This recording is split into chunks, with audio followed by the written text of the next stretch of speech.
tutti. Ciao a tutti. Io devo chiedere perdono perché il mio italiano non è così buono, no? Come Nelson già hai parlato. E così per me è meglio di leggere la mia esperienza, no? E intento di farlo adesso per amore a voi e a Dio anche, no? Oggi voglio aprire il mio cuore, no? Per voi, per raccontarvi come Dio mi ha chiamato, no? A questa missione che ha cambiato la mia vita, no? Perché se guardate oggi la Fazenda della Speranza femminile e vedete tutto organizzato che abbiamo, no? Funzionando bene, con struttura, sappiate una cosa, no? Dall'inizio non era nulla così, proprio nulla, solo la chiamata di Dio e un sincero desiderio di rispondere a questa chiamata, no? Sono cresciuta, Nelson già hai parlato, il padre anche, no? Sono cresciuta in una famiglia numerosa, sono l'ultima figlia di 29 fratelli e sorelle, no? Solo la numero 29, no? 29esima. Eh, una famiglia semplice, però piena di fede. Una casa rumorosa, no? Con gente che entrava e usciva tutto il giorno. Nonostante tutto questo, né? Nonostante amassi la mia famiglia, il mio lavoro, la mia vita, lagarto, portava dentro di me una inquietudine. Qualcosa mi diceva che non stavo ancora vivendo ciò che Dio voleva per me. Mi chiedevo, mio Dio, ti amo davvero sopra ogni cosa? Ti amo davvero sopra ogni cosa? Ho domandato a Dio, no? Amo di più la mia famiglia, il mio ragazzo, i miei progetti. E questa domanda mi è rimasta dentro a lungo. Chiedevo a Gesù, no? Mostrami come e dove posso metterti al primo posto della mia vita. La risposta di Dio è arrivata in un modo che non aspettavo. Un giorno il mio nipote Nelson, no? che, era, che era già nella missione, nella Fazenda della Speranza, è passato a Sergipe, dove io ho vissuto, no? Lì ho chiesto di dare una testimonianza al gruppo di giovani della parrocchia che io coordinavo nella parrocchia, no? Tra questi giovani c'era una ragazza che faceva uso di droghe e che io cercavo di aiutarci a uscire dalla dipendenza, ma senza riuscirci. Mentre Nelson parlava in questo giorno, lei ha chiesto perché la fazenda esiste solo per gli uomini e non per le donne anche. In quel momento, nella risposta di Nelson, ho sentito che la domanda e anche la risposta in quel momento era la risposta di Dio per me. Era Dio che mi chiedeva, e tu, Lucy, chi chissà prenderà cura delle mie figlie? Sono rimasta paralizzata perché non pensavo questo. Sono tornata a casa con quel pensiero che mi batteva forte nel petto. Un giorno dopo, prima di partire, Nelson mi ha lasciato un biglietto perché abbiamo parlato di tutto quello che aveva dentro mio, no? E Nelson mi ha lasciato un biglietto semplice, però ha cambiato la mia vita, no? Hai scritto: vale la pena lasciare l'amore con la minuscolo o l'amore maiuscolo, no? Quando io ho letto, ho capito esattamente cosa significasse. Significava lasciare la mia famiglia, il mio fidanzato, la mia ditta, la mia vita comoda, mio negozio, no? I miei progetti di matrimonio e tutto. Non è stato facile lasciare, né? Ma allo stesso tempo ero, una, ero sicura che Dio mi avrebbe lasciato, non mi avrebbe lasciato nel dolore, no? Così ho detto, va bene, Signore, io vado, io vado.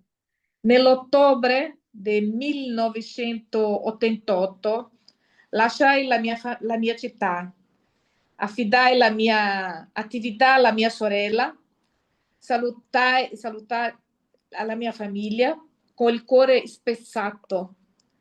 Chiese una, una pausa al mio ragazzo e partì a Guaratinguetá. Arrivai a Guaratinguetá con una piccola valigia e un grande coraggio. Io e Iraci, che aveva detto anche lei il sì, iniziamo insieme la prima casa della fazenda femminile. La casa era piccola, casa improvvisata, non aveva struttura, non aveva conforto, non aveva quasi nulla, ma aveva ciò che Dio aveva bisogno, ha bisogno, la decisione. Le prime donne che arrivano avevano nell'anima l'anima ferita, no? Ferite profonde e spesso nascoste. Arrivavano segnate dalla violenza, dall'abuso, dall'abbandono e dalla grave dipendenza. Alcune mi guardavano con un sguardo che ancora oggi non, non, no, mi fa male ricordare, no? Mi fa un po' male. Come si dicevano, non valgo niente, non sono sporca. Dio non mi vuole più. E io, senza grandi parole, dicevo a loro, no? Sì, c'è chi ti vuole. Anche io ti voglio.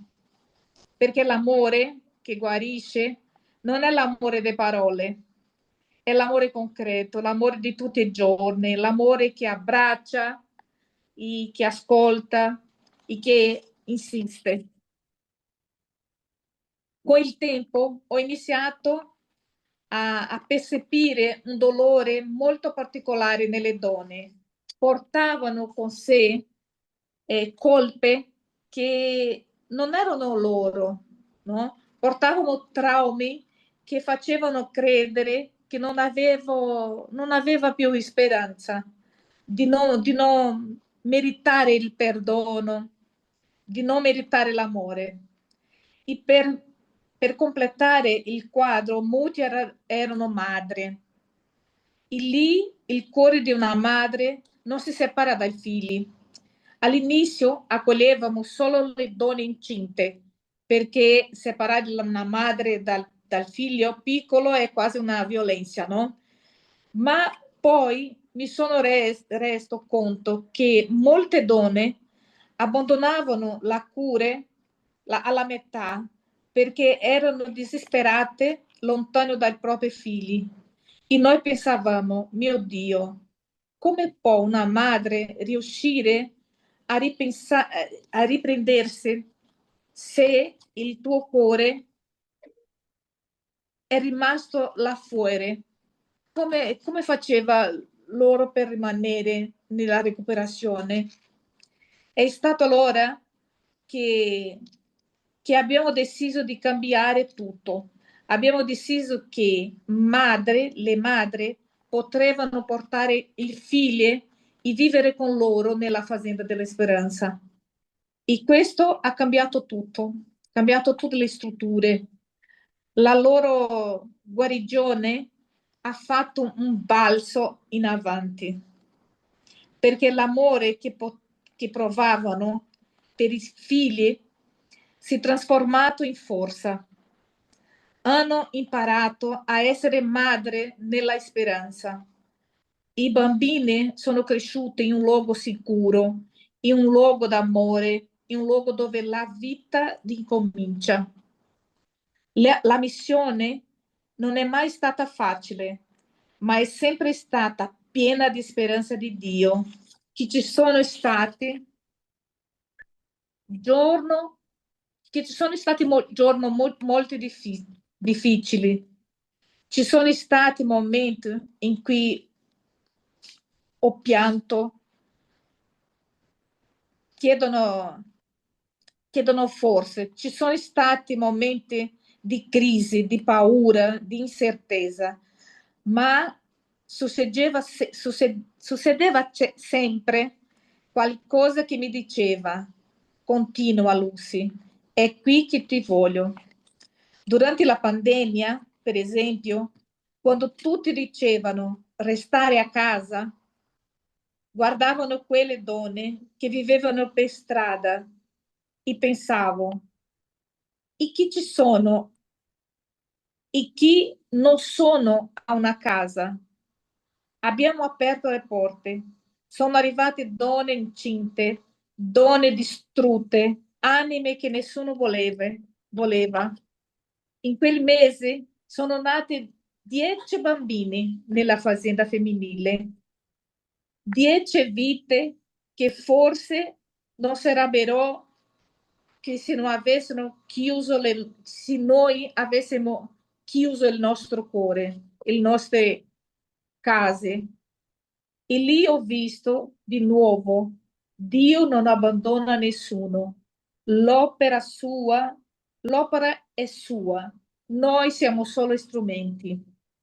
Oggi, guardando indietro, vedo che quel sì che ho dato nel 1988 continua a risuonare. Alla fazenda femminile è cresciuta, si diffuse, ha salvato vite che non avrei mai immaginato di vedere un giorno restaurate. E penso, nelle valsa? No.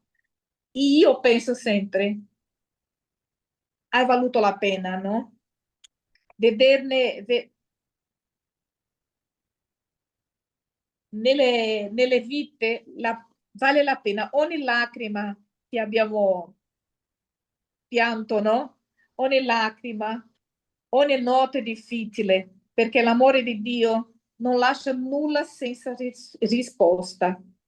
Ele trasforma sempre, rinnova sempre, guarisce sempre. E se posso lasciarvi oggi una parola, è questa: quando Dio chiama, non si negozia, si risponde. Anche si fa male, anche si fa male, anche si fa paura, perché Egli non chiede mai nulla che non trasformerà la nostra vita in qualcosa di molto più grande di quanto abbiamo pensato, immaginato e pianificato. Mi sono testimonio, ho lasciato l'amore, piccolo l'amore, grande per me che è la mia famiglia, però piccolo per l'amore grande. E l'amore mi ha restituito tutto, moltiplicato. Io che pensavo che non aveva più una famiglia più grande di quella mia, no? Ho trovato una famiglia 100, 100 volte più grande, no? Io sono testimonia viva di quello centuplo che Dio parla quando uno lascia il tuo per Lui. È questo che io volevo raccontarvi. Grazie.